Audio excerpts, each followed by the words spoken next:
Sector में पहली मर्तबा प्लेन पावर लूम के लिए एक स्टडी ग्रुप बना और पावर लूम सेंटर्स और ख़ास तौर से मालेगांव, भिवंडी, इचलकरंजी, सोलापुर यहाँ के लोगों के लिए खुशी की बात यह है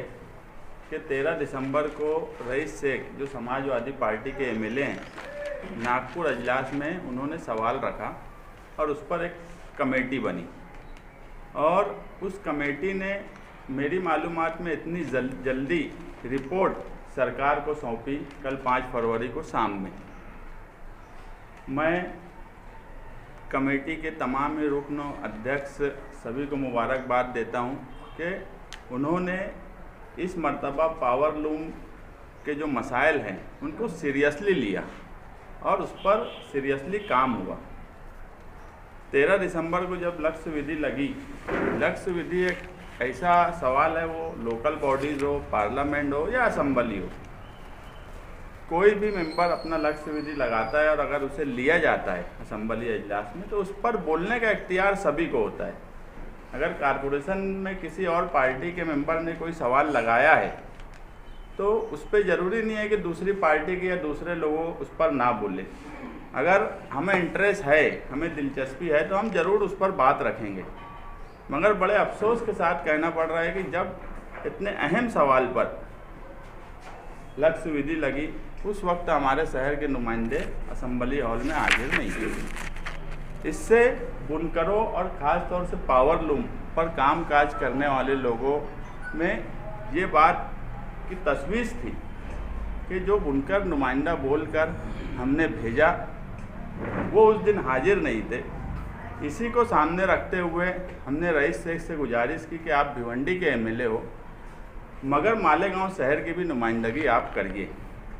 और उन्होंने हमारी बात कबूल की और 3 जनवरी को मालेगांव शहर में वो आए। एक पावर लूम परिषद हुई और उसमें मालेगांव शहर के जो बुनकर हजरात थे, छोटे बड़े तमाम ही बुनकर उसमें हाजिर थे और अच्छे ढंग से पावर लूम के मसाइल पर वहाँ बातचीत हुई। और वो बातचीत का नतीजा था कि जब मैं दोबारा मुंबई पहुंचा रईस शेख साहब के पास तो उन्होंने एक बात बोली कि मैं मालेगांव शहर में पावर लूम परिषद के बाद मुझे इतनी मालूमात मिली जो मेरे लिए रिपोर्ट बनाने के लिए बड़ी अहम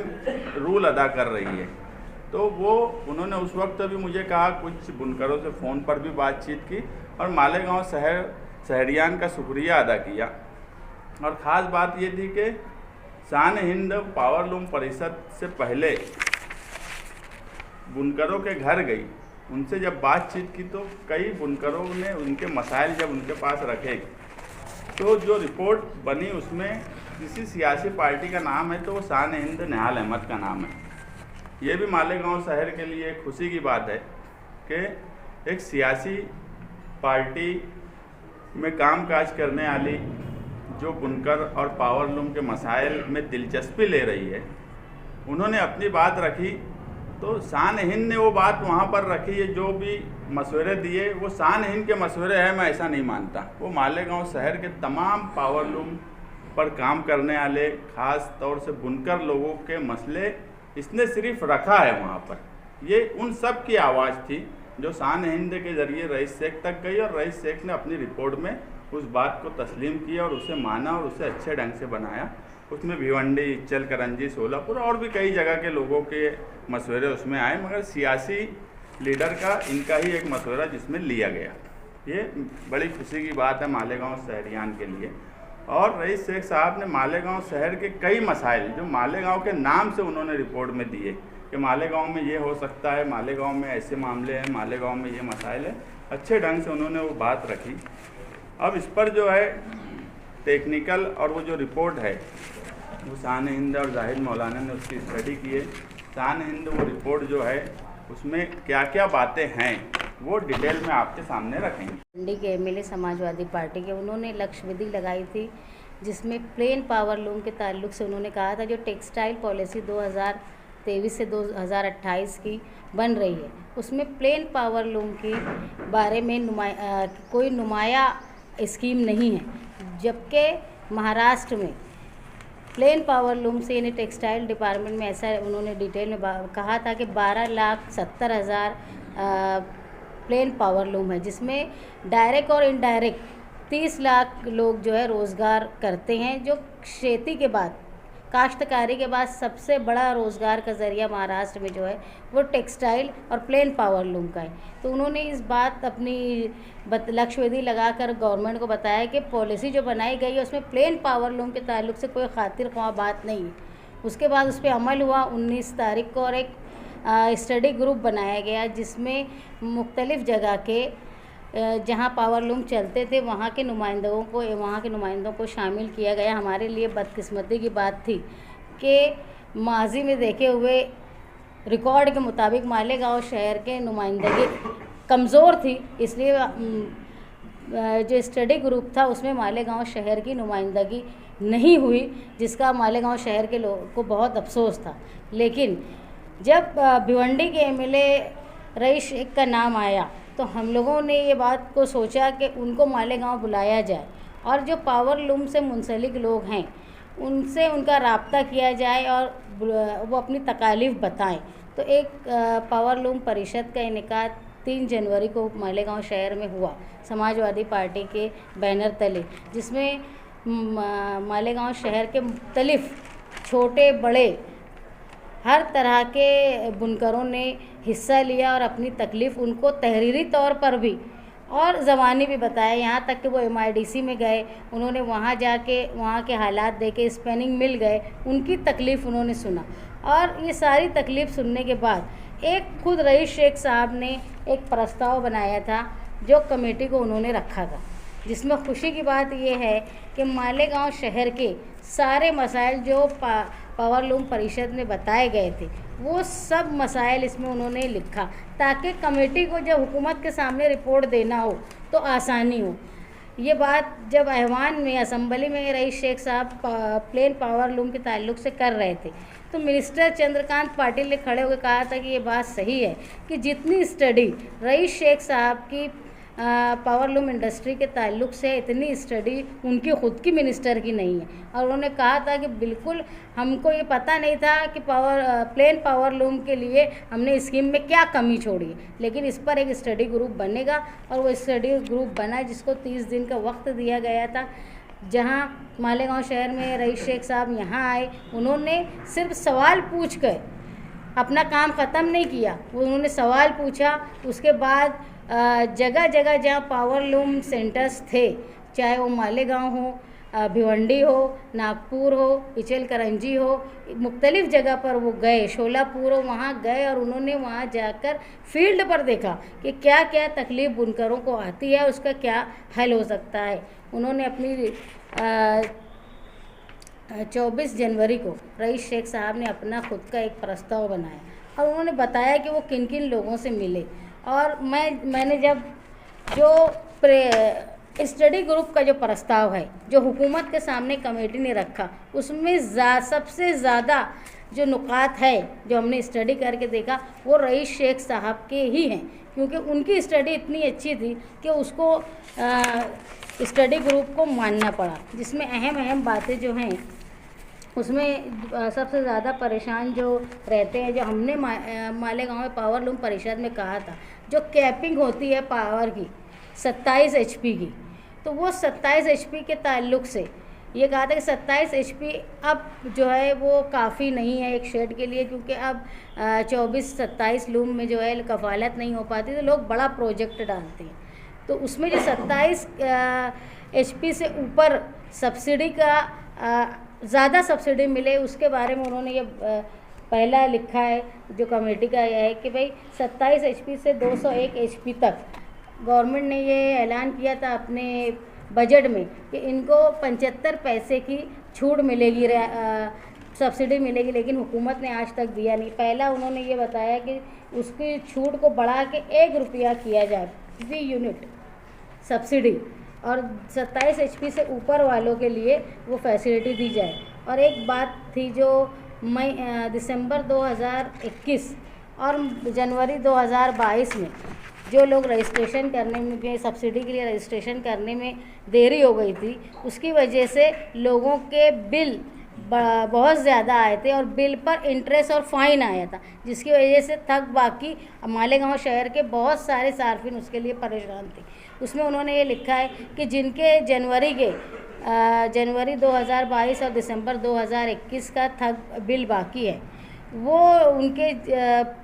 सहूलत के साथ जो सब्सिडी मिलना चाहिए थी उसके साथ वो बिल बनाया जाए और जो फ़ाइन लगा था और जो इंटरेस्ट लगा था उसको ख़त्म किया जाए। मालेगांव शहर परेशान रहता है कि अलग अलग लोगों के नाम से कारखाने में कई पार्टी सिस्टम होता है, मल्टी पार्टी सिस्टम। उसके लिए अलग अलग मीटर एक शेड में इलेक्ट्रिसिटी बोर्ड नहीं देता है।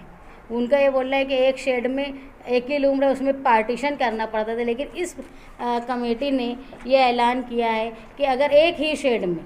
कई पार्टनर्स हैं तो उनको अलग अलग मीटर देने की इजाज़त दी जाए। ये बहुत खुशी की बात है। दूसरी एक बात ये है कि जो सोलार पावर बनती है, सोलार पावर वो अपने यहाँ जो इलेक्ट्रिसिटी बोर्ड से जो पावर मिलती है उससे सस्ती होती है, लेकिन गवर्नमेंट का उसमें ऐसा है कि सोलार पावर ख़रीदने का इख्तियार सिर्फ पावर कंपनीज़ को है, यानी जो प्राइवेट हो चाहे गवर्नमेंट की हो। तो इस प्रस्ताव में एक अहम बात ऐसी है कि अगर कारखानेदार या जो टेक्सटाइल फैक्ट्री चलाते हैं उनको ये इख्तियार दिया जाए कि वो सोलार पावर यूनिट से पावर ख़रीद सके सस्ते दामों में। अगर ये इजाज़त मिल गई तो जो हमको पावर हम लेते हैं कंपनी से उससे आधे दामों में हम सोलार पावर ले पाएंगे। उसके बाद उन्होंने एक बात ये कही कि सोलार पर जो प्रकल्प लगाने के लिए बहुत खर्च होता है। एक अहम बात ये थी कि अभी जो ये पूरी प्रस्ताव पढ़ने के बाद हम लोगों को ये समझ में आया कि आगे जाके हुकूमत नए प्रोजेक्ट के लिए, टेक्सटाइल प्रोजेक्ट के लिए सोलार पावर कंपलसरी कर देगी। जो सोलार प्रोजेक्ट डालेगा उसी को लूम का प्रोजेक्ट लगाने का इख्तियार होगा। ये पूरा पढ़ने के बाद हमको ये समझ में आया। इसमें एक मांग रईस शेख साहब ने की थी कि अगर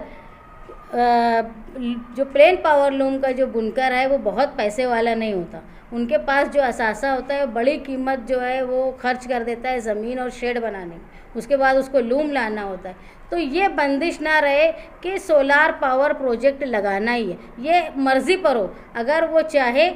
बुनकर तो वो सोलार पावर लगाए, प्रोजेक्ट लगाए, या उसको इख्तियार हो कि वो कंपनी से बिजली ले पाए। अगर वो ले रहा है, सोलार पावर लगा रहा है, तो उसको 50% गवर्नमेंट की तरफ से सब्सिडी मिले। ये एक अहम बात थी उसमें, और बहुत सारी इसमें अहम बात है। एक बात ये थी कि नए बीच कनेक्शन जो है उन्होंने मालेगांव को मेंशन करके बताया है कि 400 से ज़ायद पेंडिंग एप्लीकेशंस है मालेगांव में, जो अभी तक कंपनी उनको पावर सप्लाई देने में कामयाब नहीं हुई है। तो मालेगांव, सिर्फ मालेगांव के नाम से उन्होंने मेंशन किया है, जो रईस शेख साहब के प्रस्ताव में था कि इनको फ़ौरन 400 लोगों को जितने भी पेंडिंग हैं उनको कनेक्शन फ़ौरन दिया जाए। एक मांग हम लोगों ने पावर लूम परिषद में की थी कि मालेगांव शहर में जो अब नए शेड लग रहे हैं वो शेड में बुनियादी सहूलत की कमी है। जो मालेगांव शहर के दरमियान में इलाका था वो ट्रैफिक की वजह से और असासा ज़्यादा पैसे का होने की वजह से लोग बेच के मुज़ाफ़ात की तरफ जाते हैं, लेकिन मुज़ाफ़ात की तरफ जाने के बाद वहाँ सड़कों का और दूसरा पानी का इंतज़ामात, बिजली के इंतज़ाम सही नहीं होते। तो इस प्रस्ताव में रईस शेख साहब ने जो दिया था गवर्नमेंट कमेटी को, और कमेटी ने जो दिया उसमें ये लिखा है कि जो लोग अपने बिज़नेस को शिफ्ट करना चाहते हैं मुज़ाफ़ात में, वहाँ की लोकल सेल्फ गवर्नमेंट को और महाराष्ट्र हुकूमत पे ये ज़िम्मेदारी होगी कि वहाँ पे बुनियादी सहूलत फ़राहम की जाए। जैसे मालदे के लोग, दयाने के लोग, दरेगांव के लोग इस बात से परेशान हैं कि कारखाने में आमद व रफ्त के लिए सड़क नहीं है, पानी तो बहुत दूर की बात है। इसके लिए गवर्नमेंट ने को सख्ती से कमेटी ने कहा है कि बुनियादी सहूलत, रास्ते, पानी, टॉयलेट, इसका इंतज़ाम जो है वो किया जाए। पावर लूम मज़दूरों की एक शिकायत थी कि ये असंगठित है, इनको दूसरी मज़दूरों की तरह फैसिलिटी नहीं मिलती, जिसकी वजह से मज़दूर हुकूमत के जो स्कीमें हैं उसका फ़ायदा नहीं उठा पाते। इसमें एक अहम बात ऐसा है कि अगर जिस तरह कर्मचारियों का महामंडल होता है दूसरे कर्मचारियों का, उसी तरह जो पावर लूम से के मज़दूर हैं वो असंगठित कर्मचारियों को इस मंडल में शामिल किया जाए, ताकि लोन की फैसिलिटी, बीमे की फैसिलिटी, मेडिकल फैसिलिटी और इनके बच्चों की तालीम के लिए जो मंडल कर्ज देता है वो पावर लूम के असंगठित कामगारों को भी मिले। ये बहुत बड़ी बात है। जब हम लोग धूलिया गए थे तो वहाँ के लोगों मज़दूरों की भी ये मांग थी कि हमको दूसरे मज़दूरों की तरह फैसिलिटी मिलनी चाहिए। एक अहम बात ये थी कि जो रजिस्ट्रेशन होता है सहूलत के लिए, चाहे वो बिजली की सहूलत के लिए हो या गवर्नमेंट की सब्सिडी के लिए हो, इसमें सहूलत में फॉर्म भरना बड़ा मुश्किल होता है। तो इसके लिए इन्होंने ये कहा कि 27 HP से कम के पावर यूज़ करने वाले लोग हैं उनके लिए रजिस्ट्रेशन आसान करने की बजाय वो रजिस्ट्रेशन करने की ज़रूरत ना हो, क्योंकि सारे रिकॉर्ड जो है वो पावर कंपनी के पास या मंडल के पास होते हैं उनके, और वो उनको ये मालूम होता है कि पावर लूम यूज़ कर रहे हैं। तो जो 27 HP से कम के लोग सब्सिडी लेना चाहते हैं उनको रजिस्ट्रेशन की ज़रूरत ना हो, पावर कंपनी ख़ुद उनके बिल और डिटेल जो है वो गवर्नमेंट को भेज दे, तो एक जो बड़ा टेंशन होता है वो ख़त्म हो जाएगा। आप जो मंदी चल रही है पूरे हिंदुस्तान में, उसकी एक बड़ी वजह है कि चाइना से आने वाला कपड़ा वो इतना सस्ता होता है, वहाँ की अशिया इतनी सस्ती होती है कि उसकी वजह से हमारे यहाँ का हिंदुस्तान का कपड़े की लागत ज़्यादा होती है जो टिक नहीं पाता है। तो एक अहम बात इसमें की गई जो ओपन गेट पॉलिसी हुकूमत की है, जिसने जो एक्सपोर्ट और इंपोर्ट आसानी से बैनुल-अक़वामी सतह पे होता है, उसमें उन्होंने ये कहा है कि हिंदुस्तान के बुनकरों को और महाराष्ट्र के बुनकरों को जो कपड़ा बनाते हैं वो सस्ता, उनसे ज़्यादा सस्ता चाइना का कपड़ा होता है। तो ऐसी सस्ती अशिया जो अब हम इंपोर्ट करते हैं, जो हमारे यहाँ की अशिया को मात दे देती है कीमत के मामले में, तो ऐसी पॉलिसीज़ बनाई जाए, उसकी कीमत इतनी मुकर्रर की जाए कि हमारा कपड़ा भी और हमारा सामान भी बिकने में आसानी हो। ये बहुत अहम बात थी, क्योंकि चाइना से हम मुकाबला नहीं कर पाते उनकी क्वालिटी और उनकी लागत का। अगर ये पाबंदी हुकूमत लगा दे कि वहाँ का जो कपड़े आते हैं वो सस्ते, उनका एक मुकर्रर दाम कर दे, तो हमारे यहाँ के कपड़ों के लगभग उनके भी दाम हो जाएंगे, तो हमारे यहाँ भी हमारी पैदावार को फ़रोग़ मिलेगा। एक बात और इसमें अहम थी कि जिस तरह हैंडलूम वालों को एक स्पेशल रियायत दी जाती है, वो कायदा बना हुआ है जिसमें उनके माल को हुकूमत जो है वो ख़रीद लेती है। हमने पावर लूम परिषद में एक बात कही थी कि जिस तरह सिंडिकेट बना के व्यापारी एक सिंडिकेट बना के व्हाट्सएप पे और दूसरी जगह एक ऐलान कर लेते कि हमको यही कीमत में ख़रीदना है सूत कपड़ा, और सूत की कीमत में बहुत ज़्यादा वेरिएशन होता और हमारी लागत ज़्यादा होती है और ये ख़रीदते कम है और हमको बेचना ही पड़ता है, बुनकर को बेचना ही पड़ता है, क्योंकि उनको हर हफ्ता पगार करनी होती। इस पे इन्होंने ख़ास बात ये लिखी है कि जिस तरह हैंडलूम वालों के अशिया गवर्नमेंट ख़रीदती है, उनको रियायत देती है, इसी तरह उसी कायदे में प्लेन पावर लूम को भी शामिल किया जाए, क्योंकि प्लेन पावर लूम भी साड़ी, धोती, साफ़ा, पेटा ये ऐसी चीज़ें बनाते हैं जो हाथ मार्क के करीब है। इसलिए अगर हुकूमत इनसे माल ख़रीदने लगे तो आर्टिफिशियली जो सिंडिकेट बना के व्यापारी अपनी मस्ती करते हैं, एक दाम तय कर लेते हैं, उस पर रोक लगेगी। मौलाना और क्या है, मालेगांव शहर में जब रईस शेख साहब आए थे तो उन्होंने एक अहम मुद्दा हम अपनी पावर लूम परिषद से पहले ऐलान किया था कि आज मैं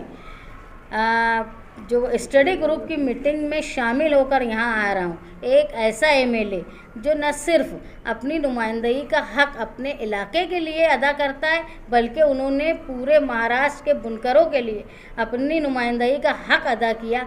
3 जनवरी को वो मुंबई में स्टडी ग्रुप की मीटिंग में शामिल थे। बहुत कोशिश की गई, एक तरह से अफवाह उड़ाई गई मालेगांव शहर में। जो पावरलूम दुश्मन लोग थे, उन्होंने ये कोशिश की कि इस तरह का स्टडी ग्रुप का एक मेंबर जो है मालेगांव ना आ पाए। मैं मानती हूँ कि इस बात को मालेगांव शहर के बुनकरों ने ज़रूर समझा होगा कि जो तकलीफ़ सुनने स्टडी ग्रुप का मेंबर आ रहा है उसको रोका गया था, और कहीं ना कहीं मालेगांव शहर के बुनकर इस बात को याद रखेंगे कि उन्होंने इस तरह की नुमाइंदगी की रईस शेख साहब ने कि वहाँ मीटिंग में शामिल रहे। और मालेगांव आके उन्होंने एक बात बताई कि मैं हर बात तो स्टडी ग्रुप की बता नहीं सकता क्योंकि वो कॉन्फिडेंशियल होती है, लेकिन मैंने एक बात वहाँ पे रखी है कि प्लेन पावरलूम से मुंसलिक जो लोग हैं, ख़ास तौर पे ज़्यादातर जो है माइनॉरिटी समुदाय के हैं, जिस पे मैंने तकरीर में कहा था, उन्होंने माइनॉरिटी समुदाय कहा है। मैं साफ बोलती हूँ कि ज़्यादा लोग जो है मुसलमान हैं, चाहे वो मालेगांव के हो चाहे वो भिवंडी के हो। उसमें उन्होंने ये कहा था कि जो सूदी कारोबार होता है, कर्ज लेने वाला, तो मालेगांव शहर के या भिवंडी शहर के मुसलमान जो है जो पावरलूम चलाते हैं, वो गवर्नमेंट की लोन इसलिए नहीं ले पाते क्योंकि शरई तौर पे हमारे मज़हब में सूद लेना और देना दोनों हराम। इसलिए ऐसा प्रोग्राम गवर्नमेंट बनाए, स्टेट गवर्नमेंट, जिसमें लोन का वापस लौटाना ये सूद के साथ ना हो। इस पर बहुत मुझे लगता था कि सबसे अहम बात ये थी कि हमारी कमज़ोरी ये है कि हम लोन नहीं ले पाते, इसलिए हमारा जो है कैपिटल बढ़ नहीं पाता। इसमें इन्होंने एक बात जो कही मालेगांव को मेंशन करते हुए कमेटी ने, कि मालेगांव जैसे